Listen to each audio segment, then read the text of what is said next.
Live from WSLS, this is 10 News at 5, working for you. Good evening and thanks for joining us. I'm Lindsay Ward. And I'm John Carlin. The Danville Police Department is taking a rare step in the wake of Sunday's officer-involved shooting that left 25-year-old Juan Jones dead. 10 News reporter Colter Anstead is live outside our Danville bureau tonight to show us some of the body camera footage from that incident. And Colter, this early in the investigation, kind of rare to see body camera footage. Why is the department releasing the video? That's right, John. Danville Police Chief Scott Booth said today he decided to release the video for the sake of public safety. He believes there are people making what he calls a false narrative about the shooting. Now, the video is too long to show in its entirety for this particular story. So the video you're seeing starts about 6.5 minutes into the video that the police department released today. Prior to this point in the video, Jones is sitting in a car in the cul-de-sac at the end of Sunset Drive. You'll see the officer run down the street as he notices the car start to move. When the officer gets to the cul-de-sac, you can see the car in some brush. Officers on scene order Jones to get out of the car.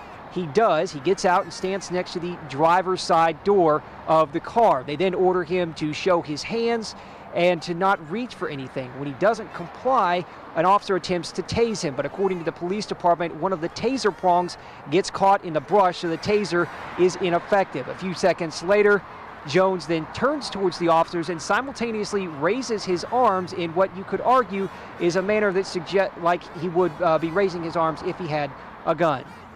We got information earlier today that we had some outside interests that were here, that were trying to create a narrative of the situation that I don't believe is accurate. I don't believe this is an accurate narrative, as some of the information that I'm getting from some folks that are affiliated with people in the community. Coming up tonight on 10 News at 6, I'll tell you what impact this whole situation is having on the police department. For now, though, live in Danville, Colter Anstead, 10 News, working for you.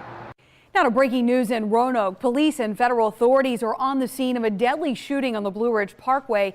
10 News reporter Allison Wickline is near the scene with the very latest details. Allison?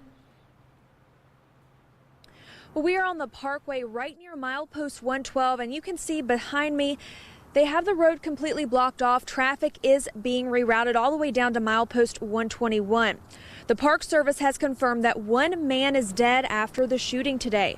Police responded to that shooting around milepost 116 this morning. A 56-year-old man is currently being held by investigators after that shooting, but he has not yet been charged in the investigation. Authorities have said he actually called 911 after that shooting happened. Now, we are being told this was likely a road rage incident, but again, the investigation is still ongoing. The FBI and National Park Service will be the lead investigators. They will be receiving assistance from Roanoke County, and we'll continue to follow this story on air and online. Live in Roanoke, Allison Wickline, 10 News, working for you. Tonight, we're hearing from neighbors who live near the scene of a deadly shooting in Lynchburg, the third the Hill City has seen this year. A 33-year-old man is dead and an 18-year-old man is behind bars. 10 News reporter Magdala Luzon is live tonight. That's where the shooting took place. So, Magdala, a man you spoke with says that he knew something bad was going to happen near his home? That's right, John. He did say that. He says there's a lot of foot traffic here along Madison Street, and some believe a lot of drug activity too. The gentleman tells me that it was only a matter of time before someone was shot here. More than 12 hours since the initial call for shots fired, Lynchburg police investigators and crime scene tape was still wrapped around homes on Madison Street early this morning. It had really got right rough. All day, all night long, they up and down the street, and he goes through that alley back at it. Everybody hangs out in the back. This man, who wishes to stay anonymous and lives near the area, tells me he felt something bad was going to happen for a long time. What do you think is happening in that alley? I think most of it's drug related, because that's all over here. All these young timers, that's all they're doing is just selling them drugs all time of day and all time of night. He says he never called police to report any suspicious activity, but he says their landlord has. Lynchburg police arrested and charged Rodney Spinner with second-degree murder. They say they received a call after 6 last night for shots fired. When they arrived, they found Jamel Pinnell lying on the ground. Medics were called to assist, but he died on the scene. Patrol officers in a K-9 unit found Spinner shortly after. This is the third homicide in the city this year. On the city's crime tracker map, in the last month, within half a mile from where police found Pinnell's body last night, there have been 2 aggravated assaults and 2 thefts. I'll have to find me another place. I'm just fed up with it. You say you can't even sit on your porch. No, not a lot of times. It really gets rough just sitting on the porch. Rodney Spinner's preliminary hearing is scheduled for July 26. Live in Lynchburg, Magdala Lusant, 10 News, working for you. Well, for the first time tonight, we are hearing from the family of a Roanoke woman whose death remains a mystery more than a year after her body was found. Today, Deshawn Kent, the man accused of hiding Edme Merle Perez's body and killing her 2 cats, was sentenced for the felony charges. Deshawn Kent received the maximum sentence of 15 years for his charges, but 5 years were suspended. However, the judge said he wished he could give him more time. 10 News reporter Irisha Jones has the latest. Just over a year after Edme Merle Perez disappeared, her boyfriend at the time, Deshawn Kent, will serve 10 years in prison for burying her body and killing her 2 cats. During his sentencing, he apologized to her family in the courtroom. I'm very sorry. It was a terrible decision. My mind wasn't there at the point about my actions, and I hope you forgive me. And the apology is hard for her family to accept. Apology is a word. Actions speak louder than words, right? Kent claims he and Perez were doing drugs the day before she went missing. He also confessed in court of concealing her body after he found her dead. When did you put her body in the trash can and roll it out to the creek? About 2 days after that. Tony Merle says Edme leaves behind 5 children, and not knowing the whereabouts of his sister has taken a toll on the family. Not hearing from her, having to hold that from the children, kind of. We didn't want to say anything to them until we knew for sure, kind of, I guess. It was a very difficult process to look at them in the face and just try to live life as normal. Merle says Kent didn't allow them to have a proper burial at the time of her death. The family was just able to get her remains last month. No parent should ever have to bury their child, regardless of the situation. She was a mental health patient, and he took advantage of her. Kent was not charged in the death because of an autopsy on the skeletal remains could not determine how she died. That was Irisha Jones reporting. Pennsylvania County Police need your help to find a suspect in an armed robbery. It happened this morning at Ricky's Market on Mount Cross Road.